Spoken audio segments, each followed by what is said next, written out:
Hello beautiful soul! Welcome back to my channel. This is my channel. I'm from Japan, Kabayan Capricorn. This reading is for you. Tingnan natin na yung 16, second half ng June 2025. Kamusta na inyong first half? Sana is nung 15, di ba? June 15 is, sabi ko sa inyo, is a warning day. Maaring mangyari yan sa mga kalapit na araw. At syempre, iba kasi mangyari yun sa kung kailan man tong June. Pero basta June is, sabi ko nga sa inyo, is a little chaotic. Yan. Siyempre, tuloy na natin ang ating portal, no? Open. Kung ano yung mga ano. Meron tayong sa June 17. Meron tayong Mars enter into Virgo. Ito yung mga araw na need to be organized. Ito na, kailangan mo na magsimulang mag-organize ang sarili mo about sa kinakain mo, sa health, work, routine, activity. Good plan, make a good outcome. Yan, lalo na kung sa pera yan, di ba? Kung sa health issue mo yan. Sa lahat, no? Kailangan is ganun. We have the June 20, summer solstice, new emotion cycle begin. Ito na yun, ano? May mga bagay na like mo nang umpisahang gawin. Gusto mo nang, magkakaroon ka ng pag-channeling to yourself, no? Yan, magkakaroon ka ng mga setting na mga new intention mo sa buhay mo. Yan, like sa family mo, sa karelasyon mo, sa relationship, parang hindi yung pagsiset ng intention mo in life. Ganyan. Halimbawa, eto na kailangan, mag-iipon na ako, kailangan ganito, kailangan sa relasyon ko, ganito, kailangan ganyan. May mga setting intention ka. And syempre, meron tayong June 22, Mars in Virgo, sextile Jupiter in Cancer. Take it action and kailangan mong panalunan o win, no? Maging be it to win, yung mga bagay na pilitin mong pagwagian, yung mga bagay na gusto mong gawin sa buhay mo. Kumbaga, gawin mo lahat ng effort mo. Alam mo yung gusto mo, halimbawa, sabi ko sa'yo, setting intention, di ba? Setting intention, halimbawa, gusto mo nang bumili ng bahay. Yan, pagplanuhan mo yun. You know, make a plan. Tsaka magbigay ka ng lot of effort dun. Para makamit mo siya. Diba? And syempre, meron tayong June 25. Ito yung new moon. New moon in Cancer. New moon is a fresh start for healing, no? Kung may mga natitira pang di na-resolbahan na the past, heal. Cut the cord. Let it go. Leave behind and clear the space. Kumbaga. Para pumasok ang mga bagong parating na blessing para sa iyo. Ito na yung mga bagay na kung sa relasyon yan, kung masyadong toxic na yung relation mo, di ba? O, mo na, dispatch yung joke. Hindi, nasa sa iyo. Nasa pag-uusap kasi yan. Nasa pag-uusap. Siyempre, kung magpapa-under ka pa rin sa kanya, if ever lang, example ko lang yun kailangan magkaroon ka talaga ng pagsisip. Pero nasa sa iyo yun. No? Sabi nga dito, kapag nagkaroon ka ng clear space, papasok yung mga bagong parating na biyaya sa iyo. Siyempre, we have the June 26, Mercury enter Leo. Ito yung pagiging totoo, yung magiging very bold ka na sa sarili mo, yung when it comes sa communication mo, sasabihin mo na yung mga gusto mong sabihin, ito na yung mga tayo na magkakaroon ka ng lakas na loob, yung sasabihin mo yung totoo mo nararamdaman, no? Pero, warning uli ito pero gawin mo, ano ba yan? Gawin mo ng tama, di ba? Hindi yung away communicate, hindi yon, bad so yon, no? Speak the truth in a nice way, in a loving way, in a passionate way. Avoid chaos. Tatandaan niyo palagi yun Sabi ko nga sa inyo, if the emotions is high, intelligence is low. No? Avoid chaos. Diba? Halimbawa, may nagagalit, galit sa'yo, kasamahan mo. Wag kang nagpa-fire na nga siya, magpa-fire ka pa. Kumbaga, kausapin mo siya in a nice way. O, sandali lang, hinahon ka lang. Hindi naman natin maaari-resolbahan kapag mainit yung ulo mo. O, di ba? Kailangan natin pag-usapan niya. O, ganito yun, ganyan yun. Kumbaga, tuloy-tuloy siya sa fire niya. Huwag ka rin magpa-fire. Hayaan mo lang siyang o, sige, mamaya na tayo mag-usap kapag nakapag-calm ka ng konti, maya-maya. Sige, pag-usapan natin yan. No? Tsaka mo siya iwan. Yung ganun, hindi yung, ikaw yung, hindi yun. No talaga yun. Akang, no? Okay, we have that June 29, Mercury in Leo. Opposite nito is a Pluto in Aquarius. May mga bagay na di mo aasahan. Yan, magkakalapit na yan, siguro more on this second half is medyo may konting chaotic talaga na magaganap, no? Sana wag naman. Pero may iwasan man natin yan. Kasi binibigay ko naman sa inyo yung warning. Yaan, may mga bagay na di mo asahan, maaling may makipag-away sa'yo, may gulo, may battle, power to power, ganyan. May mga time na ito yung time na need mong magpakumbaba. Ito na yun. Di ba? Sabi ko tulad ng sinabi ko kanina, di ba? Magpakumbaba ka, stand your ground. Kapag nagawa mo ito, syempre, may premyo ka kay Universe. Universe will pay you a massive reward. As in, babaguhin niya ang buhay mo, babaguhin niya yung takbo ng cycle ng buhay mo. Basta, reward yun ni Universe sa inyong lahat. No? Okay, dark woman, dealing or relationship with a woman with a dark complex or hair. Maaring ikaw ito or someone into your life. Involvement with the law. Maaring iba sa inyo is involved kayo sa law, no? Or may mga sitwasyon na gusto mong action na this time, may mga sitwasyon na gusto mo ng decision na this time, may mga sitwasyon na you want to be equal. May mga ganyang sitwasyon. November kasi di sa hope, no? And then, syempre, ingat pa rin kasi ito yung pagpapalit ng klima. Yan, maaring mas inyo is may konting mga illness, lagnat, ubo, sipon, ganyan, masamang pakiramdam, yan, no? O kaya, kasi maaring kayong iba sa inyo is lamigin, no? And then also, November is maaring may malapit sa iyo na birthday niya is November. Maaring November this is 11 hours, 11 days, 11 weeks, 11 months, or by November. There's something happen. Maaring itong taon na to, may sakit siya, or magkakasipon siya, magkakasakit siya, or someone, no? Example ka lang to. No, halimbawa, itong taon na to, kasi meron siyang illness, need na aksyonan para gumaling. Kasi andito si Sun, there's a hope, kumbaga. Example ko lang yon. Force working against you. Oy, ano yan? Ano yan? Heartache over what you no longer. Okay, ito na yun, no? May mga sitwasyon na matatapos na. Baka ito to.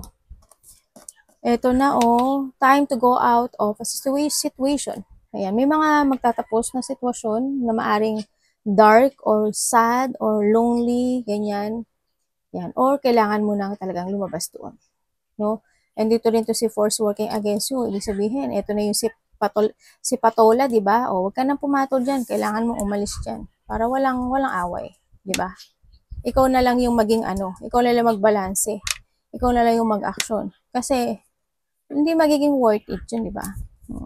Mag-focus ka na lang sa sarili mo. Ganun lang yun. Wasting time. Tingnan natin ang energy ni Capricorn. Energy po ni Capricorn. Show me, show me, show me. Ano po ang energy ni Capricorn?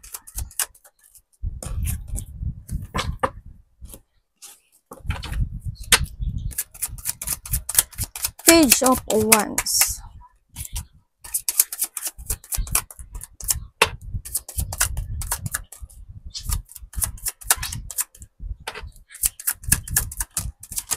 Uy. Sandali. Yung card mo kasi nagwawala. Alam mo yung sumasabit siya sa kamay ko. Hindi ko alam why. Hello? Kuhanin natin to. Ito yung nakakaano eh. Okay. Ang energy mo, Page of Wands. Ay, Page of Wands. Pentacle. Okay. Pero, okay. Ang energy mo, the second half, no? Andito ka sa sitwasyon mo na may mga exciting plan, exciting situation, ganyan. May mga, sitwasyon na maybe meron ka mga sitwasyon na something plano na ikasisiya, ikakagalak, o ikaka-excitement mo. May mga gagawin ka, maring magiging very adventure ka, may mga sitwasyon na i-create mo, no? May mga sitwasyon na tatrabahuhin mo, may mga sitwasyon na bibigyan mo ng effort and hard work doon sa nakikita ko dito. Kasi meron tayo diyang, di ba? Bulaklak. Yan, may mga sitwasyon na plano to eh. Plano na na masaya ka. Plano na-excite ka. Ganyan. Iba dito, outgoing. Yan, may mga pan, ganyan. May mga sitwasyon na andun yung confident mo, may mga sitwasyon na um, magte-take ka ng mga risk in life. Ganyan na nakikita ko sa yung energy, no? Kaya maganda siya, no? Iba dito outgoing, ganyan. Andun yung confident also. Iba sa inyo is confident. Iba sa inyo is actually, iba sa inyo, kayo eh. Meron kayong mga mamaster rin. Yan, you're mastering something into your life. You're starting to master new in life or you master something, excitement, creativity. Yan, fun, adventurous. Kuhanin mo lang yung sa'yo mo kasi. Siyempre, iba kayo ng, di ba? Maaring alis ka, may outgoing kayo, di ba? O kaya may mga fun situation happen. O kaya may mga fashion ka na gagawin. Mga ganong sitwasyon.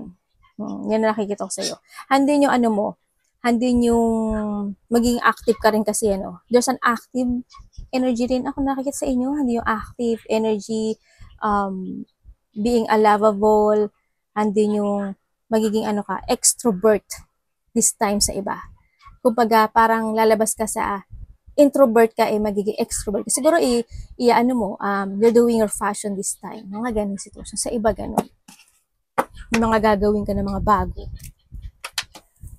Kumbaga, dati hindi ka humarap sa maraming tao. Ngayon, naharap ka na sa maraming tao. Diba?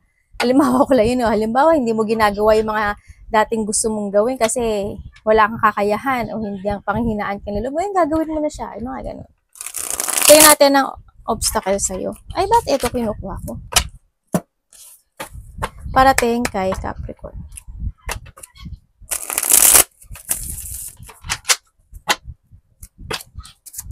Kumbaga magkakaroon na, sa iba sa inyo, magkakaroon ng development. Obstacle or balakid.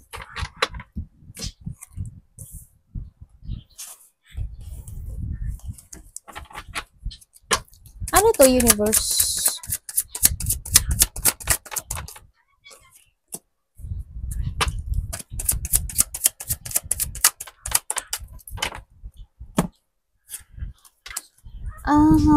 Okay.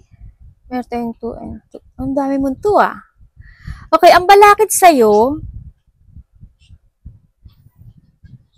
pera. Pera. Kasi ang nakikita ko sa'yo dito, may marami kang gustong gawin sa buhay mo. Marami kang gustong maganap. Marami kang gustong siguro bilhin, kagastusan, ganyan. Kumbaga nahandun yung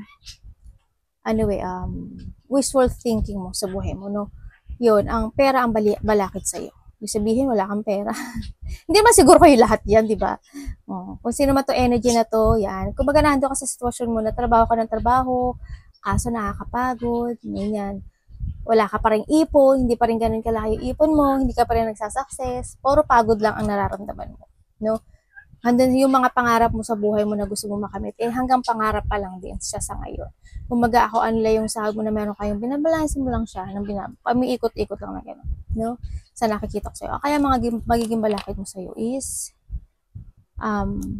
pera, pag-iisip related to money, ganyan. Mga ipon, ganyan. Sa nakita ko dito, may mga decision making ka na hindi mo kayang desisyonan, ganyan. Kasi siguro handun yung natatakot ka o kaya may parang tinitingbang mo siya. Kailangan ko na bang i-let go? Kailangan ko bang i-change? Kailangan bang i-leave behind? Kailangan bang ganito? Kailangan bang ganyan? Andun ka sa sitwasyon na yun. Sa nakita ko. Tingnan natin yung yung immediate outcome nito. Ano po yung immediate outcome?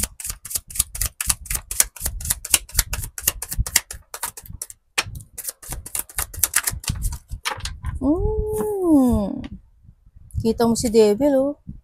Galit na galit.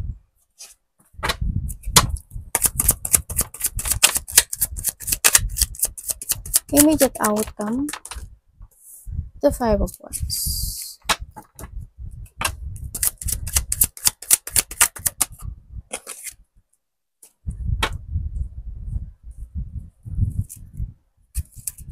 Okay. Ang immediate outcome outcome, makakaahon ka dito sa sitwasyon na to.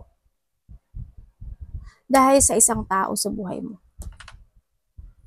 Siya ang makakatulong sa'yo, maaring karelasyon mo, maaring magulang mo, malapit to sa'yo. This is a valuable situation, valuable tao. Mahalaga to sa'yo.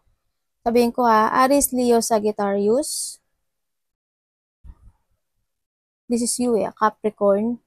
And syempre, meron tayong Leo,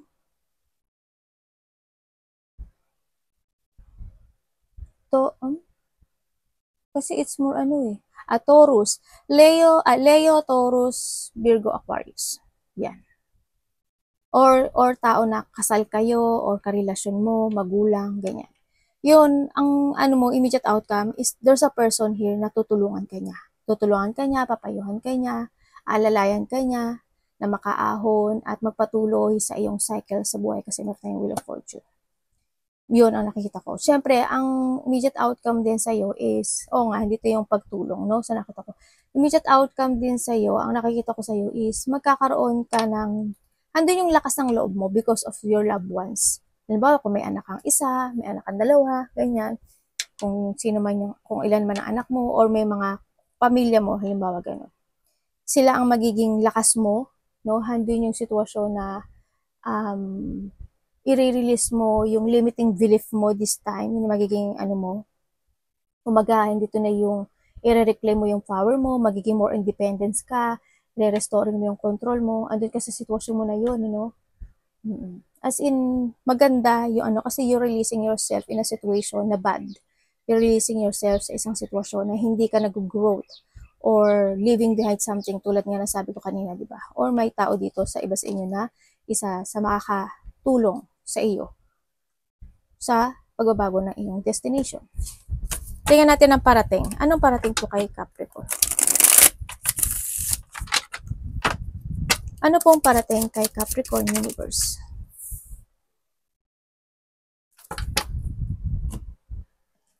Ibig sabihin, kailangan mong mag-speak out dito and humingi ka ng tulong sa tao na pinapahalagahan mo at tao na pinapahalagahan ka rin.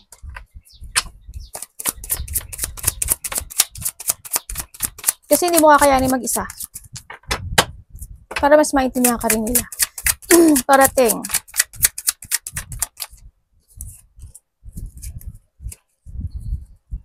Ano yun, Universe?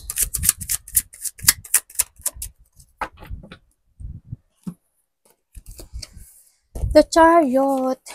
Okay, ang parating sa'yo,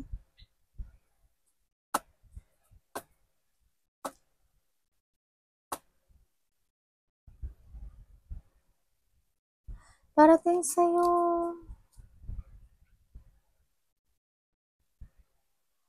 ang parating sa'yo kasi is sana hindi lahat, no? Hindi naman. Siguro may someone lang na makikipag-communicate sa'yo, no? Dito na maaring ika-frustrate mo or maaring ikalungkot mo, negative energy, ganyan. O kaya may marireceive ka na information, ganyan. Communication or information. Yun ang nakikita ko dito. Yun ang yun ang parating sa'yo. Yan, may isang bagay ka o isang sitwasyon sa buhay mo na you want to pursue. Wherein ang nakikita ko dito. Siguro, andito na yung yung may gusto ka na i-create, meron kang gustong fokusan na bago, opportunity man yan. Siguro, iba is you want to start a new project into your life, ganyan.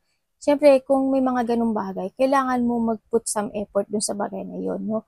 Kailangan mo rin na mag-renewal or make a new journey into your life. I-force mo, wag mong isipin na hindi mo kaya, baka hindi mag-success, baka hindi magwagi, ano man yan. Wag ka mag-iisip ng negativity dito sa nakikita ko dito. As long as nagmo-move forward ka, as long as nandun yung tibay ng loob mo, at hanggat may strength ka, no? At nagpo-focus ka, there's a victory and success happen sa buhay mo. Kung hindi si strength, so. Diba? There's a renewal coming sa buhay mo. Sa nakikita ko rin dito, try to analyze, try to progress.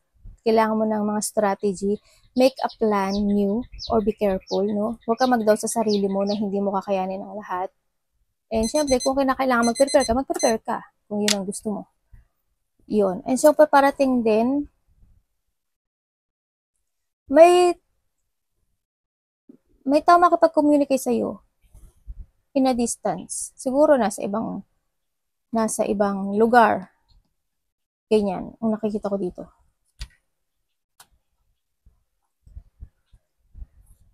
Meron tayo Aquarius, Gemini, Libra, Pisces, Cancer, Scorpio. Aries, Leo, Sagittarius. Tingnan natin ang dapat iwasan. Iba dito may lakad ata kayo. Yan. Pero na meron kang bagong isang sitwasyon na pwede kang ma-inspired. Yan, may isang sitwasyon na siguro meron kang inspirations in life na nai-inspire ka or mai-inspire ka this time. O kaya also this is a decision making to make, no? Yan na nakita ko sa iba sa inyo. I-embrace mo yung pagbabago na yan. Ano ang dapat iwasan?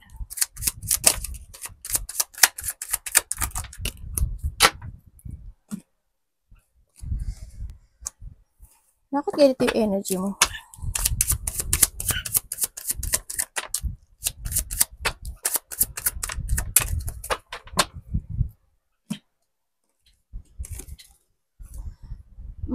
Okay. Iwasan mo yung magkaroon ka ng, syempre, self-doubt sa sarili mo, magkaroon ka ng doubt na hindi ka magwawagi, hindi ka magsasucess, hindi ka makarecover. Iwasan mo din isang sitwasyon na panghinaan ka ng loob.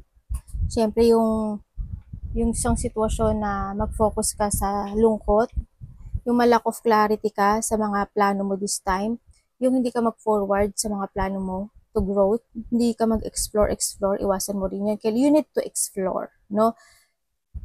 Iwasan mo din na hindi mo, syempre, you need to use your head when making a decision. Kumbaga, i-filter mo na i-filter yan, no? Kumbaga, kung meron kang plan 1, plan 2, plan 3, kahit hanggang plan 4, diba? Kailangan meron kang ganun. I-filter mo yun.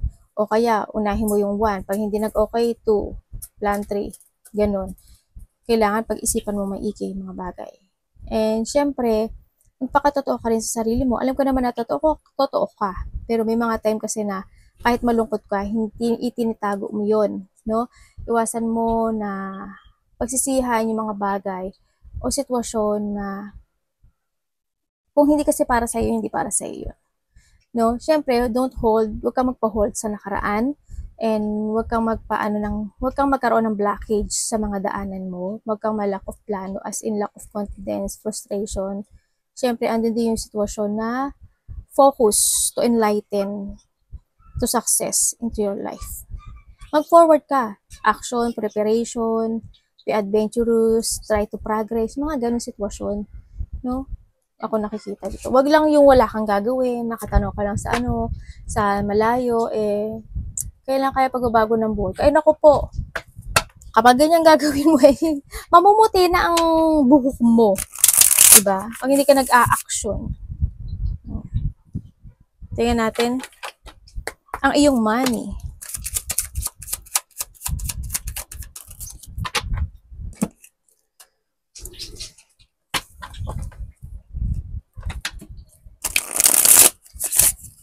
Ay, ano ba yan? Ang kanyang money.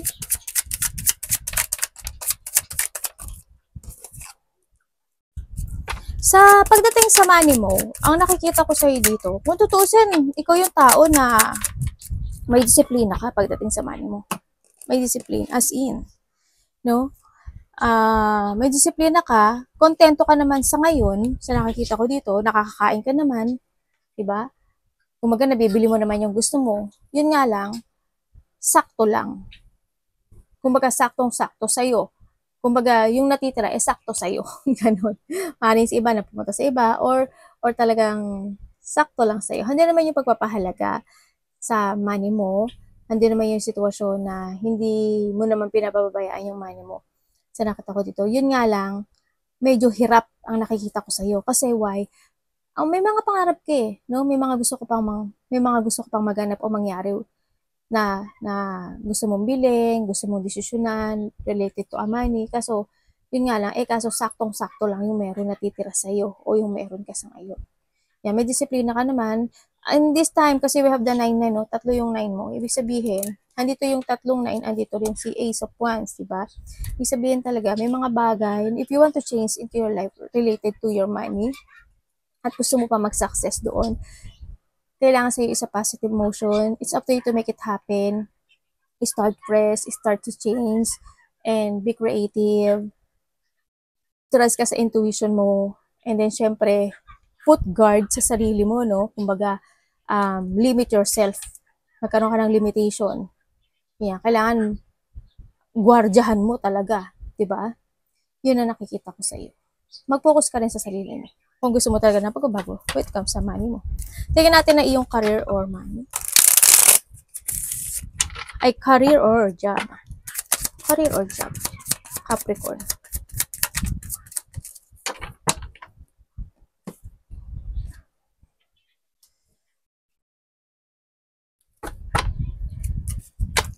Career or job.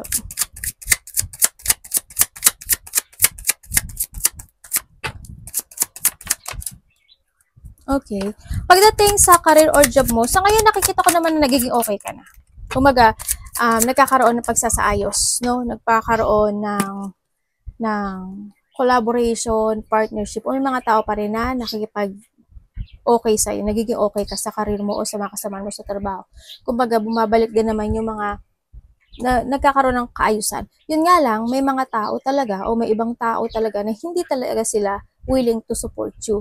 Pero huwag ka mag-alala, may mga tao naman na nagkakaroon naman, nagbabago na yung isip nila and want to collaborate sa iyo, no? O hindi yung partnership. Yun nga lang, yung iba, ayaw mo lang sila kung ano yung gusto nila sa buhay nila. Kasi sa kanila, sila yung mga tao na may mga insecurity. Sila yung mga tao na moody type or unfaithful, a liar, ganyan. Sila yung tao na iniisipan ka lang nila ng hindi maganda. Kumbaga yung mga tao na mahihina. Yan yung mga tao na magdadadaktak sa ibang tao para magkaroon ng company, 'di ba? Para paboran sila at kasama nila at magiging kung isa lang siya ay magiging dalawa sila tatlo, 'di ba? Naghahanap ng company yung para buwagin ka ganyan. Hayaan mo lang sila sa buhay nila. Alam ko naman na ganun ka naman. Yan. Kumbaga may mga tao talaga na hindi sila friendly sa iyo. Yung mga hot-tempered, mga naghahanap lang ng away, ng gulo, yun. Sila yung mga tao na yung kung naiinggit sila sa iyo at kung ano yung sinasabi nila, mga ano yan, lack of confidence. Ikaw yung nagiging balakid sa kanila. Diba? Mga insecure yun. Tingnan natin ng advice.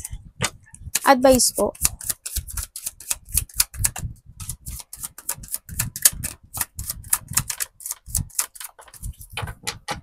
Kung sa career mo or sa ano mo, sa ngayon hindi ko pa nakikita yung growth niya, pero magkakaroon ka ng unti-unting development na dito sa iyo.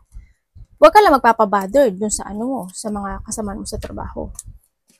Diba? O yung sa ibang tao nasa paligid mo. Doon ka lang sa mga tao na pinapahalagahan at nagiging concern sa iyo. Tingnan natin ang advice sa iyo.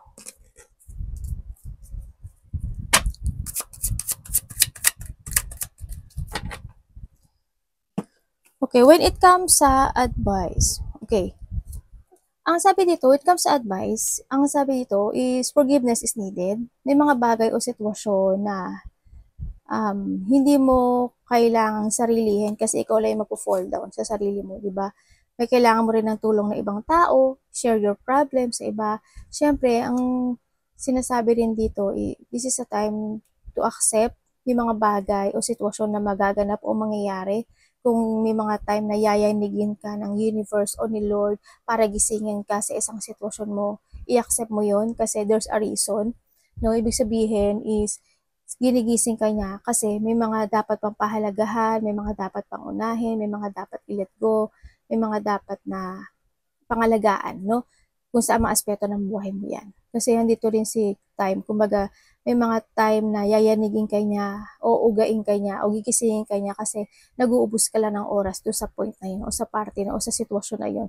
So, kumbaga na dito sa sitwasyon din na sinasabi na kailangan mo mag-focus na pahalagahan na kailangan mong lumago sa buhay mo. Kumbaga yung mga obstacle na yon, kailangan mong wag kang tumawid ka dyan, no, sa nakita ko dito. Kasi lalago at lalagot ka. Lalago at lalago ka into your life, no. Andito yung sitwasyon na, syempre, release the pain, no. Release the pain. Don't focus sa mga painful situation happen sa buhay mo.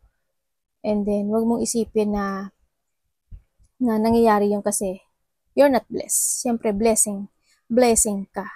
Kaya ka nga niya yayanigin eh, di ba? Kasi gusto niya maging okay ang buhay mo. Gusto niya maging maganda at ang maging makasama mo is mabubuting tao. No, ibibigay niya sa iyo yung mga tao na karapat-dapat para sa iyo. Trust ka sa intuition mo, ah. Love yourself. Love yourself, focus, strength, control, be kind.